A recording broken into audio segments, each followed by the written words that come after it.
दोस्तों, कहानियों के इस चैनल में आपका स्वागत है। आइए आज सुनते हैं मालती जोशी जी की कहानी नैहर छूटो जाए। तो कहानी शुरू करते हैं दोस्तों। गाड़ी जैसे स्टेशन में प्रवेश करने को हुई, मेरी कल्पना में भैया का पत्र फिर घूम गया।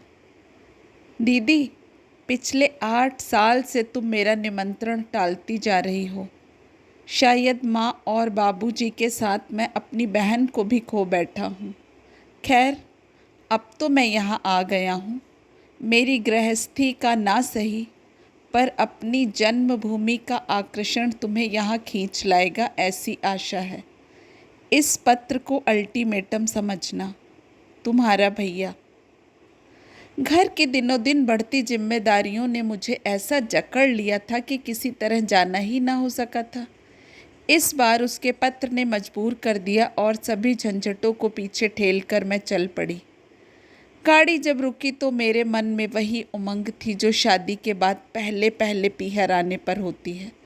मैंने चलती ट्रेन से ही भैया को देख लिया था। रुकते ही कंपार्टमेंट में आकर उसने मेरे पैर छुए और हम लोग हाथ पकड़े पकड़े ही उतर गए। पर मन में कुछ खटका अवश्य। पहले तो वह मुझसे लिपट जाता था। उसी समय 2 चपरासियों ने मेरा सामान उठा लिया और मुझे स्मरण हो आया कि अब वह पुराना भैया तो नहीं है जो दोस्तों की टोली लेकर मुझे लेने आया करता था। आज तो वह एक जिम्मेदार ऑफिसर है। स्टेशन भीतर बाहर से बहुत कुछ बदला हुआ था, पर ऐसा भी नहीं था कि पहचाना ही ना जा सके। पुरानी स्मृतियों में डूबती उतराती मैं कार में बैठ गई। भैया ने कुछ बोलना चाहा, पर मेरे असंगत उत्तरों से उसने शायद मेरी मनःस्थिति भांप ली और फिर वह चुप ही रहा। कार कोलतार की सड़कों पर फिसलने लगी और उसके साथ ही मेरा मन भी फिसलता हुआ समय के उस पार पहुंचकर स्मृतियों की दुनिया में खो गया। तंग गली के मोड़ पर तांगा खड़ा है। बाबूजी तांगे वाले को पैसे दे रहे हैं। भैया सामान लिए चले आ रहे हैं और उनके पीछे मैं। मेरे आने की खबर तेजी से फैल जाती है और कई जोड़ी आंखें घरों के दरवाज़ों, खिड़कियों और छज्जों से मुझे घूरने लगती हैं। भगत जी मिलते हैं और आशीर्वादों की झड़ी लगा देते हैं। माथुर चाची खिड़की से ही कुशल क्षेम पूछ लेती हैं। चौबे जी की मुन्नी पप्पू को मेरी गोद से छीन कर भाग जाती है। पड़ोस के रामू दादा चिल्लाकर पूछते हैं, क्यों री लाडो, यह कितने नंबर का पार्सल है? उनके इस प्रश्न पर सभी खिलखिलाकर हंस पड़ते हैं। माँ दरवाजे पर खड़ी हैं, मुझसे लिपट जाती हैं। हम दोनों के आंसुओं में विछोह की व्यथा अधिक है या मिलन का आनंद, कहना कठिन है। बाबूजी जीती रहो कहते हुए एक ओर चले जाते हैं। आओ दीदी। मैं चौकी और वर्तमान में आ गई। गाड़ी एक शानदार कोठी के सामने खड़ी थी और भैया मुझसे उतरने के लिए कह रहा था। तंग गली का वह पुराना मकान यदि कठोर यथार्थ था, तो भैया का यह नया घर स्वप्न की तरह सुंदर। दरवाजे पर ही रीता भाभी खड़ी थी। शादी के 10 साल उनके सौंदर्य और सुकुमारता में कोई अंतर नहीं ला पाए थे।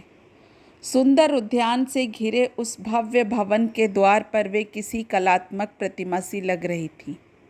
बड़ी ही प्यारी मुस्कान के साथ उन्होंने मुझसे नमस्ते की। रीता, तुम दीदी के नहाने खाने का प्रबंध करो, मैं ऑफिस जाता हूँ। अच्छा दीदी, शाम को मिलेंगे, कहता हुआ भैया सीढ़ियाँ उतरकर गाड़ी में बैठ गया। चपरासी आगे पीछे दौड़ रहे थे।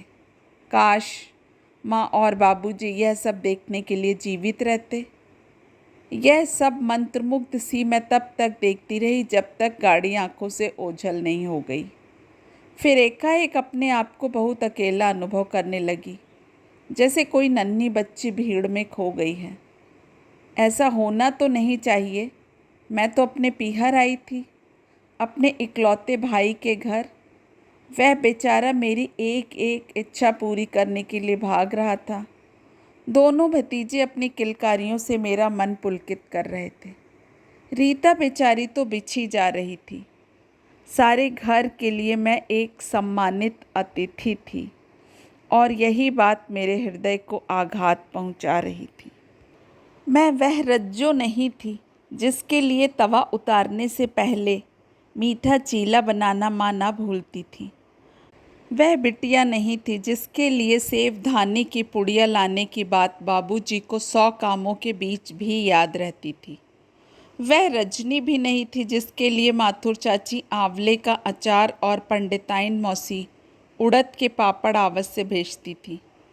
अब मैं वह दीदी क्यों नहीं थी जिसके लिए खट्टी इमली से भैया घर भर देता था। भैया तो सचमुच अब बहुत ही बदल गया था। यह बात नहीं कि वह मेरी उपेक्षा करता हो, वह तो बेचारा ऑफिस से जितनी जल्दी हो सके उतनी जल्दी लौट आता और अधिक से अधिक समय मुझे देने का प्रयत्न करता। हम दोनों के बीच एक अदृश्य सा तनाव बन गया था।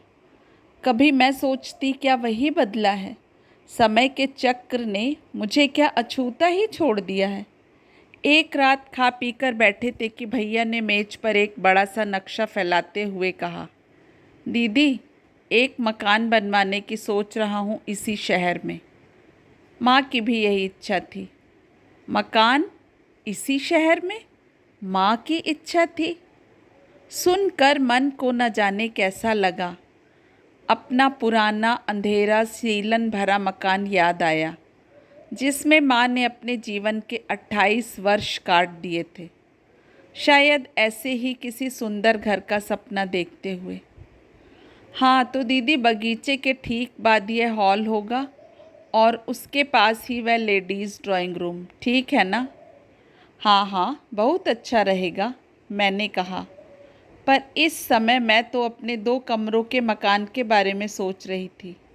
बाहर वाले कमरे में फर्नीचर के नाम पर होती थी एक मेज, एक टीन की कुर्सी और स्टूल। जब बैठने वालों की संख्या ज़्यादा हो जाती तो संदूक और खिड़की से भी काम चलाया जाता। और लेडीज़ ड्राइंग रूम, इसकी तो कभी ज़रूरत ही महसूस नहीं हुई। दोपहर को सब अपने अपने दरवाजे में आ जाती, कोई बुनाई लेकर तो कोई सिलाई लेकर, कोई चावल बीनती तो कोई सब्जी साफ करती। इस तरह बातें भी होती और काम भी। निमंत्रण कभी भी आनंददायक नहीं होते थे क्योंकि तब उन घरों के अभाव उभर कर सामने आ जाते। और दीदी यहाँ बच्चों का स्टडी रूम रख दिया है, बगीचे का व्यू भी रहेगा और किसी तरह का डिस्टरबेंस भी नहीं होगा। हाँ पढ़ते समय डिस्टरबेंस तो नहीं होना चाहिए। और मेरी कल्पना में हमारा रसोई घर घूम गया। एक ओर पलंग पर दमे की मरीज दादी सोई रहती और दूसरी ओर माँ खाना पका रही होती। कमरे के बीचों बीच संदूक पर किताबें रखकर हम दोनों भाई बहन पढ़ते रहते। दादी की खांसी, बर्तनों की खड़खड़ाहट और गली का शोरगुल, इन सब के बीच भी जब भैया हर बार फर्स्ट आता था तो हम सबके कलेजे गज गज भर के हो जाते थे। वह समझा रहा था और मैं सिर हिला रही थी, पर कितना समझ रही थी इसे तो ईश्वर ही जानता है। उसी रात मेरे कानों में भनक पड़ी, हर किसी को क्यों प्लान दिखाया करते हैं आप? कोई ज़रूरी है सभी को उनमें दिलचस्पी हो? हर किसी को कौन दिखाता है? दीदी को तो दिखाना ही चाहिए, उसे तो इस बात का सबसे ज़्यादा अरमान है। खाक है, आप तो इतनी बारीकी से समझा रहे थे पर उसमें उनका जरा भी ध्यान नहीं था। रीता भुनभुनाई। सच, कितनी बेवकूफ़ बनती जा रही थी मैं। हर दम अतीत के खोल में दुबका रहना क्या अच्छा लगता है। धीरे धीरे मेरे जाने का दिन निकट आता गया और जब एक ही रात बाकी रह गई तो मेरा मन अनायास भारी हो उठा। भैया दफ्तर से काफ़ी जल्दी लौट आया था और हम लॉन में बैठे गपशप कर रहे थे। रीता अंदर रात के विशेष भोज की तैयारियों में व्यस्त थी। एकाएक भैया बोला, दीदी घूमने चलती हो? मेरे हाँ कहते ही वह उठ खड़ा हुआ। उसने ना मुझे कपड़े बदलने दिए, ना खुद ही कपड़े बदले, और ना रीता को साथ लेने दिया। शोफर ने गाड़ी के लिए पूछा तो मना कर दिया। बंगलों से घिरी हुई उस सड़क पर हम दोनों की घरेलू पोशाक बड़ी अटपटी लग रही थी। भैया ने शीघ्र ही एक तांगा कर लिया और मैं एक मानसिक बोझ से मुक्ति पा गई। तांगे में बैठते ही फिर परेशानी सामने आई। बातचीत का कोई सूत्र हाथ नहीं आ रहा था, यद्यपि मन में असंख्य बातें उमड़ रही थी। अचानक भैया ने कहा, दीदी कुल्फ़ी खाओगी? यहाँ सड़क पर? मैंने कहा। मुझे याद आया कि बचपन में कुल्फ़ी खाना हमारे लिए बड़ी खुशी की बात हुआ करती थी। अब तो रीता रोज़ ही बच्चों के लिए फ्रिज में दूध के कटोरे भर कर रख देती है। कुछ चीज़ें तो सड़क पर ही खाने की होती हैं। कुल्फ़ी वाले को पैसा देते हुए भैया बोले। बरसात में सड़क के किनारे सिकते भुट्टों की सुगंध से मुंह में पानी भर आता है ना। फिर तो भुट्टों की सुगंध और कुल्फ़ी के स्वाद ने मिलकर एक अनोखा जादू कर दिया। भैया की वाणी ऐसे फूट निकली जैसे बांध टूट पड़ा हो। मार्ग में पड़ने वाली हर इमारत, हर पेड़, हर दुकान से उनकी जैसे कोई न कोई स्मृति जुड़ी थी। उसे सुनना बड़ा अच्छा लग रहा था। बोर हो गई दीदी? वह जैसे होश में आकर बोला। बात यह है कि जब से माँ नहीं रही, कई बातें अनकही रह गई हैं। रीता से तो यह सब कहने में मज़ा ही नहीं आता। वह बेचारी तो मेरे अतीत की कल्पना भी नहीं कर सकती।